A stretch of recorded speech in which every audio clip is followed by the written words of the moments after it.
Aksi pawang hujan Mbak Rara Isti Wulandari di MotoGP diributkan beberapa kalangan yang itu lagi. Bahkan dituduh musyrik, diminta bertaubat. Padahal pawang hujan adalah tradisi yang mudah ditemukan di masyarakat kita.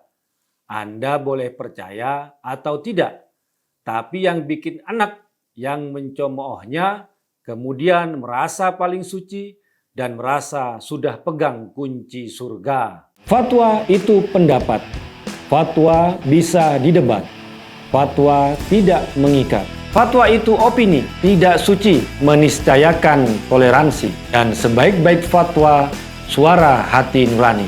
Inilah Fatwa Guntur Romli. Assalamualaikum warahmatullahi wabarakatuh. Salam sejahtera untuk kita semua.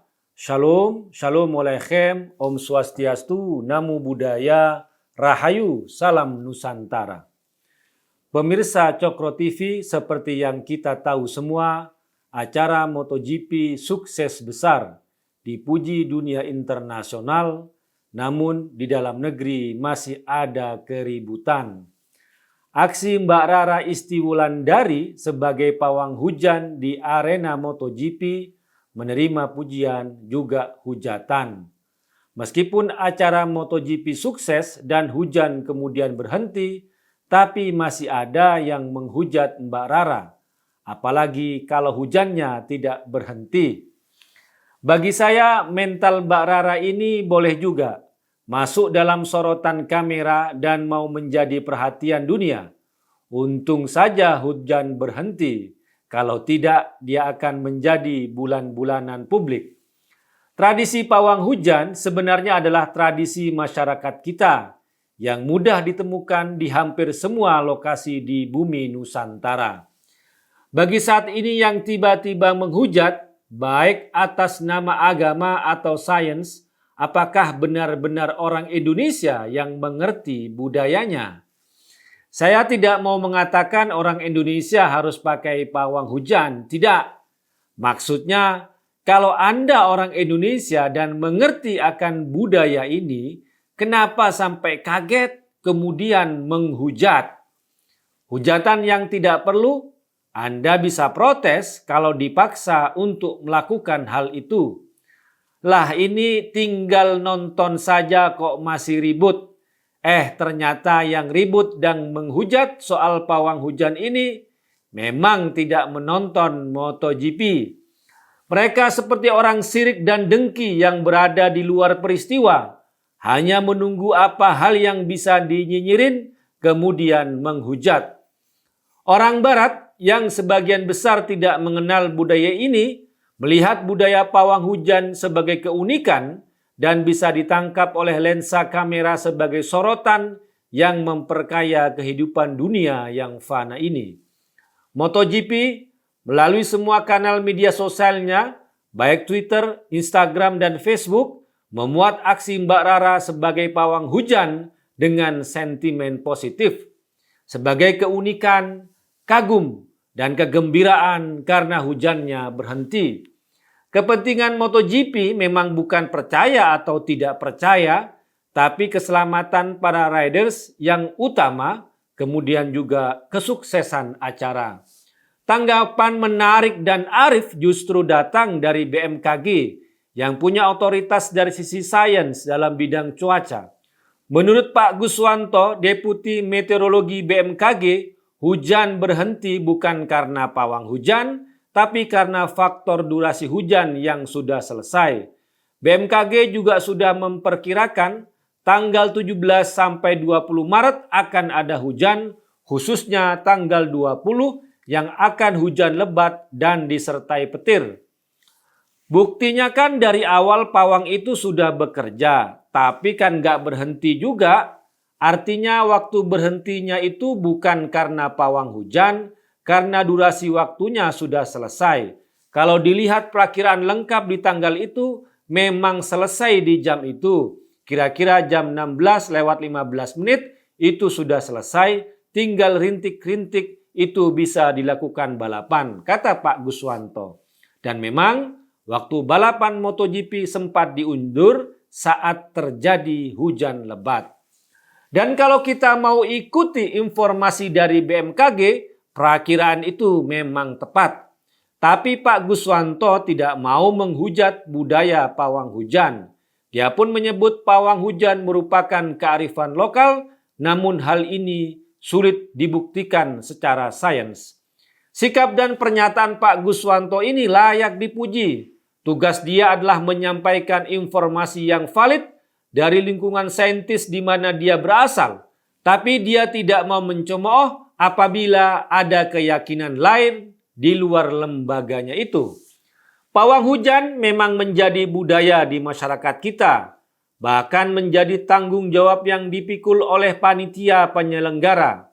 Memakai pawang hujan seringkali tidak ada hubungannya dari keyakinan, tapi bagian dari pilihan pragmatis sebagai bagian dari laporan pertanggungjawaban kalau bekerja sudah maksimal.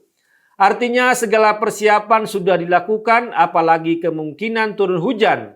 Tapi kalau hujan masih turun dan acara agak terganggu, panitia punya alasan untuk menjawab, kita sudah berusaha keras sampai juga menyewa pawang hujan. Kalau hujan tidak berhenti juga, maka pawang hujan akan jadi kambing hitam. Pawangnya tidak sakti. Atau ada cerita lain dari kawan saya seorang kontraktor. Setiap mau bangun proyek, mandor kepala tukang dan pekerja minta dipotong sapi atau kambing yang kepalanya ditanam. Awalnya dia anggap aneh, tapi kata mandor, kalau tidak dilakukan semua pekerja akan was-was soal keselamatan diri.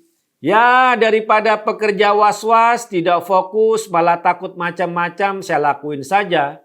Potong kambing, saya panggil ustadz untuk bikin selamatan, daging buat sate, dan tulang buat gulai, kepalanya ditanam di lokasi. Alhamdulillah tidak ada apa-apa sampai proyek selesai. Dia sebenarnya tidak terlalu percaya soal tanam kepala kambing itu. Tapi daripada ribut dengan pekerja, sementara proyek harus selesai, dia lakukan saja. Hitung-hitung sedekah, makan-makan bersama.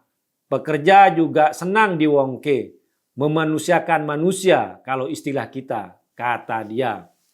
Pawang hujan juga sering dianggap tidak masuk di nalar. Pertanyaannya, nalar siapa?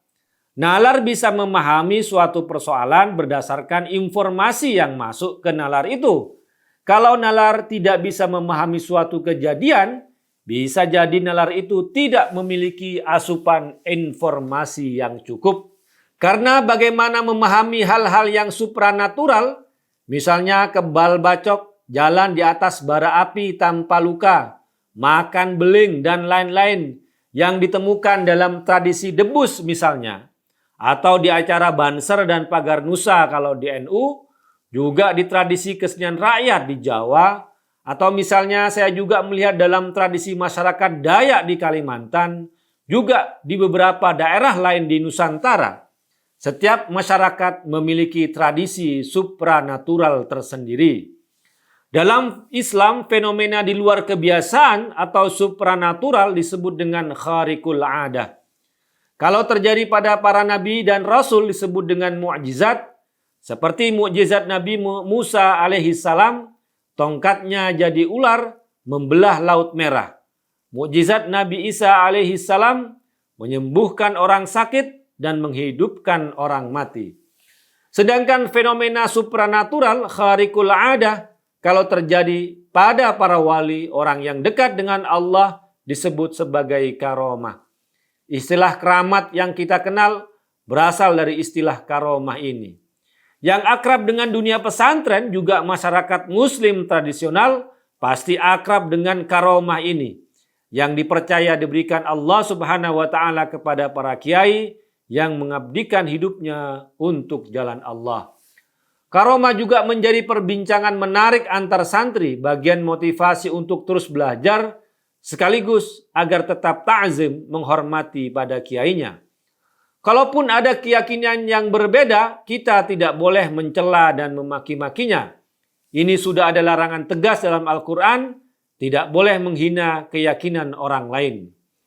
وَلَا تَسُبُّوا الَّذِينَ يَدْعُونَ مِن دُونِ اللَّهِ فَيَسُبُّوا اللَّهَ 'adwan bighairi 'ilm.